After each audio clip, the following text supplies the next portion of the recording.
Olá, sejam bem-vindos a mais uma videoaula do Instituto Monitor. Nosso assunto de hoje é recuperação ambiental. O tópico a ser abordado nessa aula é recuperação ambiental. Ao término desta aula, você deverá ser capaz de compreender os métodos de recuperação ambiental e refletir sobre a interação humana na natureza. Certo, gente? Então, quando a gente vai pensar em recuperação ambiental, a gente já está pressupondo que algo foi agredido, né? Quando a gente quer recuperar, significa que algo que estava lá foi quebrado, foi atacado de certa maneira, certo? Então, para a gente entender isso aqui, nós vamos ir para a legislação brasileira, que, como é muito apontado, a legislação brasileira é uma das maiores do mundo sobre na temática de legislação ambiental. Isso não significa que nosso país também não seja um dos maiores do mundo com problemas ambientais, que há sempre uma distância entre o que a lei diz e como as coisas operam, certo? Mas vamos ter noção aqui do que a gente está falando. Então, dentro da recuperação ambiental, nós temos a ideia de restauração. A restauração ecológica no Brasil é uma tentativa de remediação aos grandes impactos gerados. Ou seja, você tem uma área que ela foi degradada, né? Que ela foi fortemente agredida pelos processos humanos que aconteceram ali.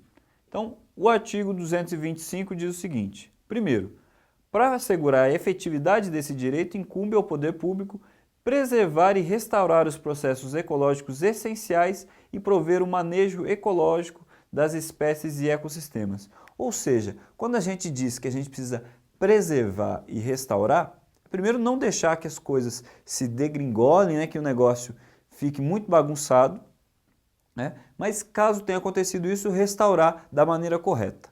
E quando a gente fala restaurar da maneira correta, é buscar as espécies, né, nativas, né? Então, as plantas que eram daquela região, os animais que viviam por ali, né, os insetos, né, os mamíferos, porque todos são importantes para haver um equilíbrio ecológico naquela região. Então, incumbe-se isso ao poder público. Mas então, o poder público que tem que pegar e fazer, o negócio está bagunçado, o poder público que vai lá, que tem que plantar, que vai ter que gastar sobre isso. E aí, aqui no parágrafo 2º, a gente lê que aquele que explorar recursos minerais fica obrigado a recuperar o meio ambiente degradado, de acordo com solução técnica exigida pelo órgão público competente na forma da lei. Ou seja, aqui para a gente pensar no caso das mineradoras, a gente viu que quem fica obrigado a recuperar, né, e a solucionar esses impactos ambientais é justamente a empresa que se propôs a essa atividade. Nós vamos ver nas próximas aulas que a gestão ambiental ela vai propor diversos métodos, né, para evitar um impacto muito grande e também para solucionar áreas que estejam degradadas. Então, quando a gente fala em restauração, a gente está dizendo o seguinte: retornar à condição inicial. E nem sempre vai ser possível retornar à condição inicial. Por exemplo, tem como a gente fazer a restauração da Mata Atlântica como um todo? Não tem como fazer. Por quê? Porque a região da Mata Atlântica é a região em que mais pessoas moram no Brasil. O que isso significa? Porque não tem, só para a gente restaurar totalmente, a gente precisava tirar todas as cidades, todas as zonas rurais, estradas e tal, e não é isso. Mas em certos locais não é só possível, como é necessário a restauração. Por exemplo, nas áreas próximas aos rios, às nascentes, áreas de grande declive, que pode ter uma erosão, um desabamento, certo? Vocês já viram aqueles desabamentos que sempre acontecem na época do verão? Então, é preciso buscar uma restauração de determinados locais com uma certa urgência. E aí, a gente vai pensar a restauração. Como é que se faz a restauração? Então, a gente precisa ter um planejamento. Então, o planejamento da restauração inclui, no mínimo, o seguinte: uma justificativa clara do porquê a restauração é necessária. Por exemplo, se a gente pega uma encosta de morro, a gente vai dizer o seguinte: olha, se a gente não fizer a restauração dessa encosta de morro, isso aqui vai desabar, e tem casas, né, mais abaixo, mais no pé do morro, por exemplo, que elas vão ser engolidas, né, vão ser soterradas e as pessoas vão morrer. Isso é uma coisa que incumbe essa obrigação da restauração. Declaração das metas e objetivos do projeto de restauração.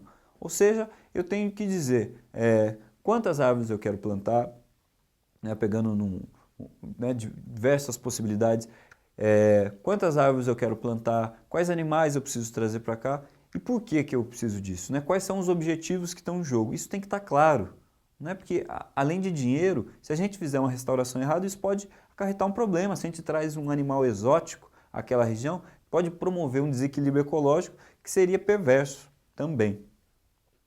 E a explicação como a restauração proposta irá integrar-se com a paisagem e seus fluxos de organismos e matéria. Ou seja, como a gente já vinha apontando, né, como é que isso vai se casar com o todo. Porque quando a gente for imaginar, a gente vai pensar um recorte, um espaço específico.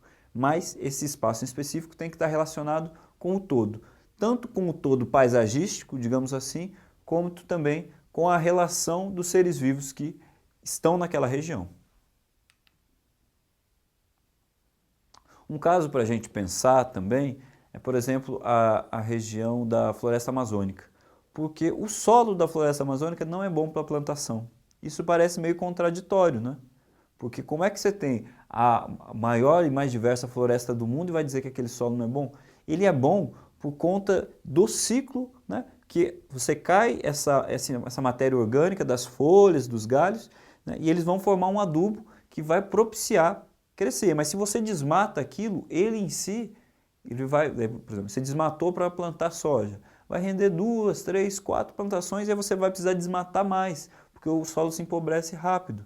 Ou seja, ele é muito rico se ele estiver dentro do ciclo, né, ecológico natural dele. Mas se a gente desmata, você muda toda essa dinâmica. Então, esse é um ponto interessante para a gente também refletir.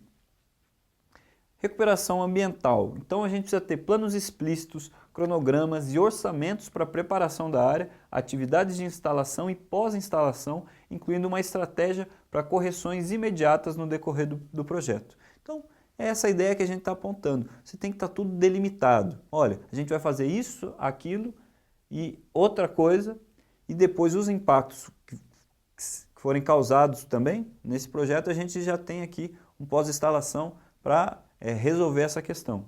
Então, a gente ter padrões de performance bem desenvolvidos, com protocolos de monitoramento, por meio dos quais o projeto possa ser avaliado.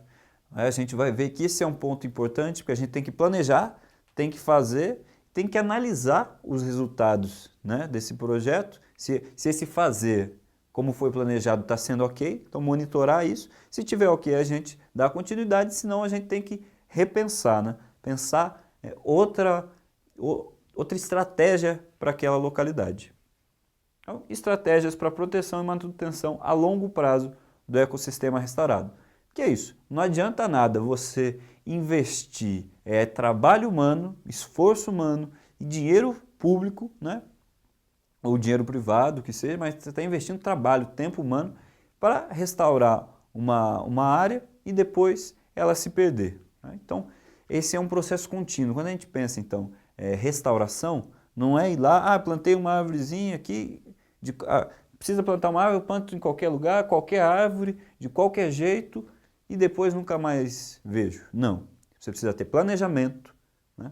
Você precisa investir de maneira correta e depois cuidar para aquele processo continuar de uma maneira adequada.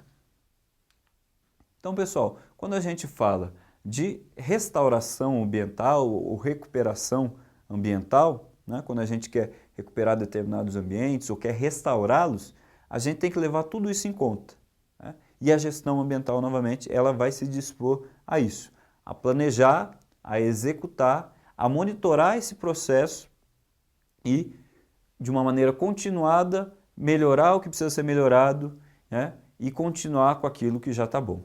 Beleza, gente? Então aqui a gente trouxe um Saiba Mais, um link do Ministério do Meio Ambiente, que ele trata realmente dessa ideia de recuperação de áreas degradadas. É um texto interessante para a gente ter uma noção melhor do processo. Certo, gente? Então chegamos ao final de mais uma videoaula do Instituto Monitor sobre recuperação ambiental. Espero que tenham gostado, frequente nossas redes sociais e até a próxima aula.